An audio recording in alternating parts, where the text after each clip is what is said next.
over the past century, but accelerating over the past couple of decades, we've seen the emergence of a kind of global data field.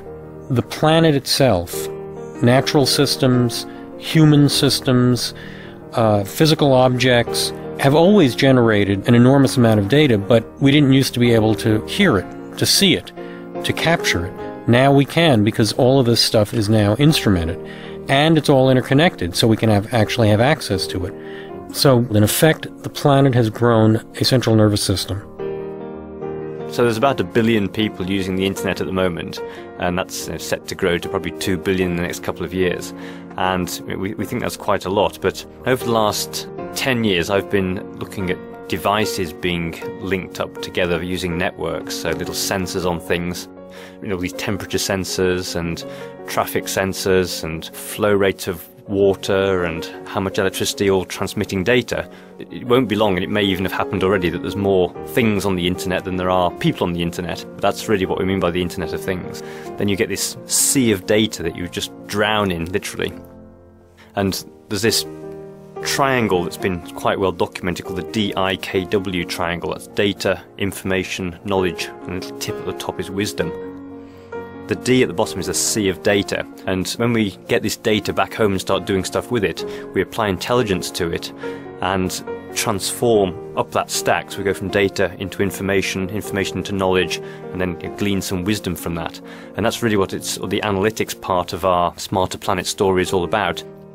But the ideal day, I guess, would be that I wake up in the morning and my alarm clock went off at the right time because it had looked in my diary to know when my first meeting was and had backtracked which ferry I need to get and therefore what time I need to get up. The bathroom heater would have been on for half an hour before that time to make the bathroom nice and warm. I'd know that the temperature had been freezing overnight and therefore that my ice was going to need to be scraped off my car, so I need to leave the house 5 minutes earlier. And then I'd be getting a notification, perhaps an audio announcement in my car as I drive to the ferry saying, oh, the ferries are running 5 minutes late, so no need to rush, just take your time. All that stuff is being handled by autonomic systems of little agents looking out on my behalf for the things it knows I want to do, just making me aware of what's going on so that I can plan my day accordingly.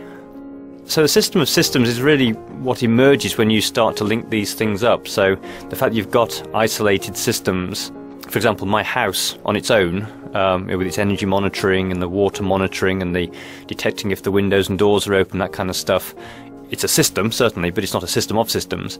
But if you start to think about the power grid, first of all, the appliances negotiate with each other. So they say, okay, guys, Andy wants all three of us to operate, but it's going to be bad for the grid if we all go on at the same time. So now suddenly we've got systems talking to each other, sort of acting smarter because they know about each other, which overall makes the entire system more efficient. There are more human beings living in cities now, as of last year, than ever before in human history, and that doesn't look like a trend that's reversing. For every 4 text messages that a pedestrian sends while walking down the sidewalk she's on is sending an equivalent amount of data. There are sensors all over the place, certainly in the water main. They're registering blockages or not right beneath your feet. Taxis are, broadcasting their position and fare status back to dispatch. Trains and buses are updating their locations in real time, which people are reading on that street corner. A matrixing of services creates a more resilient thing. And, we can let a water main blockage speak to the road signals above it and do something quickly before police can get there. Soon enough, we will just expect to be told exactly when the bus will arrive.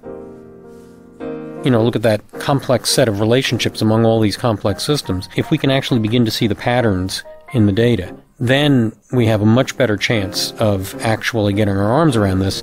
That's where societies become more efficient. That's where more innovation is sparked. When we talk about a smarter planet, you could say that it has 2 dimensions. One is to be more efficient, be less destructive, connect different aspects of life which do affect each other in more conscious and deliberate and intelligent ways. But the other is also to generate fundamentally new insights, new activity, new forms of social relations. So you could look at the planet as an information creation and transmission system. And the universe was hearing its information, but we weren't. But increasingly now we can. Early days, baby steps days, but we can actually begin to hear the planet talking to us.